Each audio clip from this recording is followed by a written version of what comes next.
On the morning of 4th of August, the Catholic Church commemorates the memory of Saint John Mary Vianney, known as the Curé of Ars. His career began in 1786 in the small town of Dardilly, France, in a simple and deeply religious family. The Vianney home served as a shelter for priests seeking to celebrate the Eucharist in safety. In this environment, John Mary received the sacraments of confession and Eucharism for the first time. At the age of 17, he felt called to the priesthood. He found difficulties in his studies, especially in Latin, but, guided by priests such as Abbé Ballet, persevered and was ordained a priest in 1815 at the age of 29.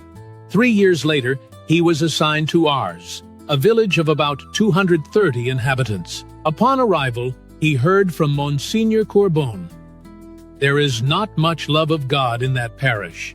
Your reverence will seek to introduce it." With few possessions and much disposition, Father Vianney accepted the mission.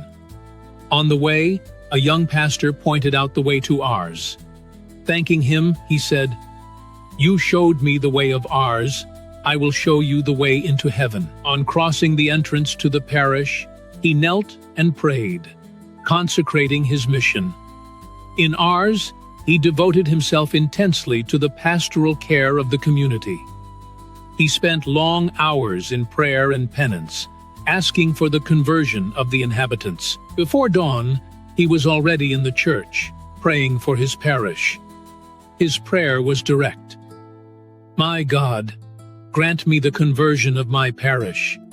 I am willing to suffer as much as you will, as long as they repent." The commitment of the Curé of Ars was translated into concrete actions.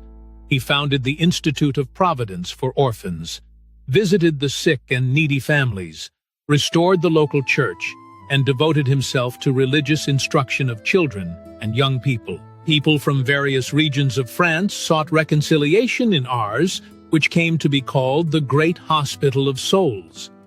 Vianney also endeavored to have Sunday respected as a day of rest and prayer. His simplicity was remarkable. He lived with few resources, feeding mainly on potatoes and occasionally a boiled egg. He practiced fasting and penance, offering them for the spiritual transformation of the community. After a life dedicated to service, the Curé of Ars died on August 4, 1859, at the age of 73. He was canonized in 1925 by Pope Pius XIII, who later declared him the patron saint of parish priests. In 1959, Saint John Mary Vianney dedicated the encyclical Sacerdotii Nostri Primordia to him, presenting him as a model for priests, citation needed. In 2010, at the end of the year for priests, Pope Benedict XVI proclaimed Saint John Mary Vianney the patron of all priests. The life of Saint John Mary Vianney invites us to sincere dedication and commitment to the mission we have received. His path of prayer, sacrifice, and service is a reference for those who seek to live with meaning and generosity.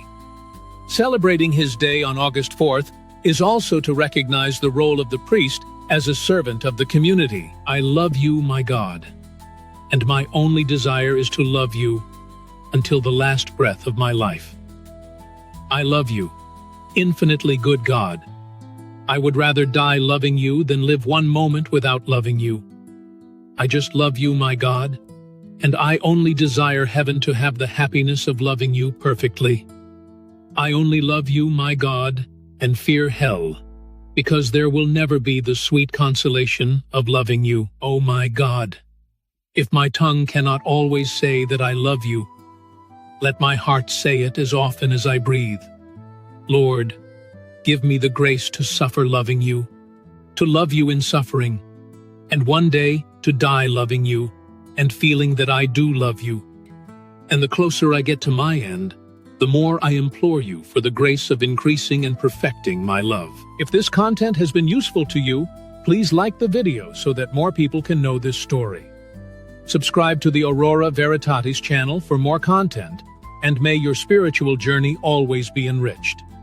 Until the next video, and may Saint John Mary Vianney intercede for us all.